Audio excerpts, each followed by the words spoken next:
that moment where I realized I was going to die an addict, and this is what it's going to be for me. Like, that's what it was. It was right here on this corner. Star and White. I'll never forget it.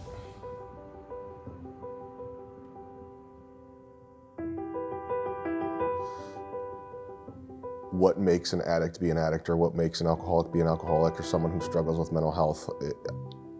I was the opposite of that from what people traditionally think.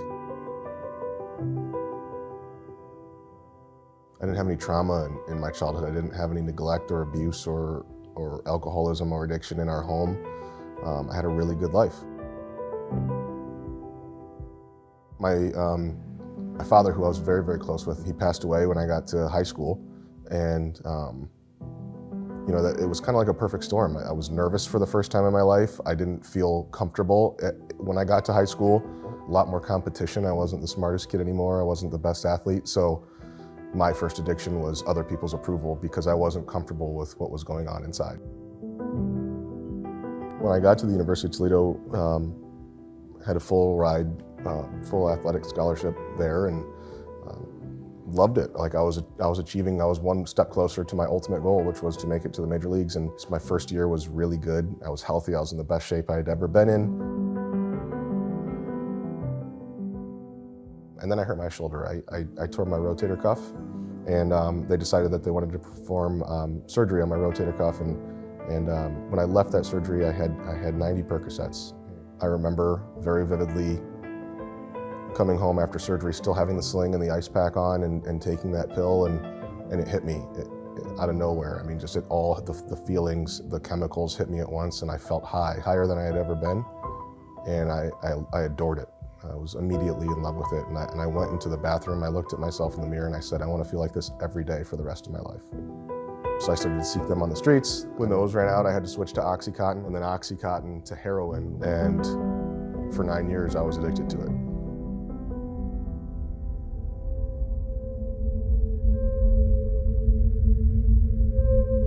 To summarize the 9 years, it was in and out of 28 different treatment centers. I was arrested 13 times in 4 different states. I am a felon in 3 states. I overdosed 3 times. I was in the ICU for about 5 days. People found me, loved ones that I care about found me in those situations. And at my darkest moment in active addiction, when I had nobody else to turn to, and police were there for me, and they ended up, somebody from the Lucas County Sheriff's Office DART unit decided to take me to treatment instead of taking me to jail. And I should have gone to jail. I had warrants in 3 states. I had a weapon on me. I had drugs and paraphernalia on me. Just something touched his heart that day to take me to a treatment center, and that was October 15th, 2015.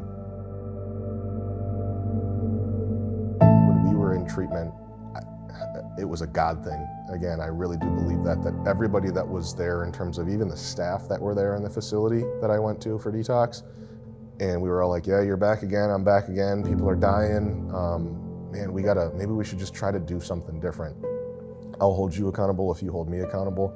Let's just try to do this, man. And it was a band of like brothers and sisters, and we had no clue what we were doing, what we were talking about. We just knew that we didn't want to become a statistic, and we wanted to actually give it a fair shot this time and be honest and just live differently. And so we would put our hands in a huddle like a sports team before we went into like our group sessions, and we would say 1, 2, 3, team recovery. It was a joke. We had, it was for fun. It was just something to do while we were in our detox, but it turns out that it wasn't so much of a joke, and it was very serious. We went out there in street corners with signs that said, heroin's killing our town, honk if you hate heroin. And it was literally to just go out there and just be proud of it, and not let the shame stop us from portraying that to society. And I think we had a couple followers on our Facebook page at the time, and when we woke up the next day, there was like 500,000 likes on a post that we put, and a couple 100,000 shares, and we were getting all sorts of messages. It was a testament that, like, regardless of how much clean time we did or didn't have, just going out there and wanting to help with good intentions, holding these signs, wanting to break the stigma, so many people reached out, like we affected people's lives already, and we were like, okay, if we can do this by just holding some signs with 30 days clean, what else can we do if we just continue to have good intentions and want to help our community?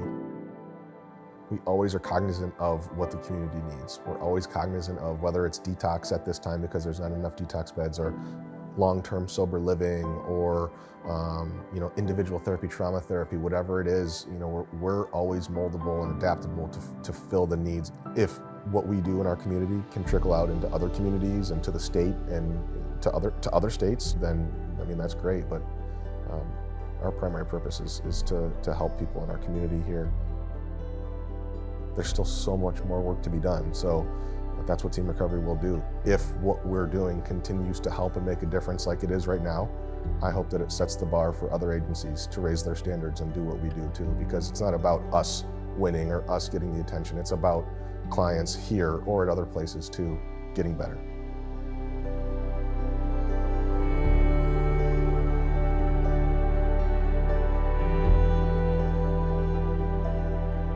Just to help one person get better, to have one person get their kids back, to have one person get married and have a family again, to have one person not torment their mother or their father to the point where they're crying themselves to sleep or staying awake all night.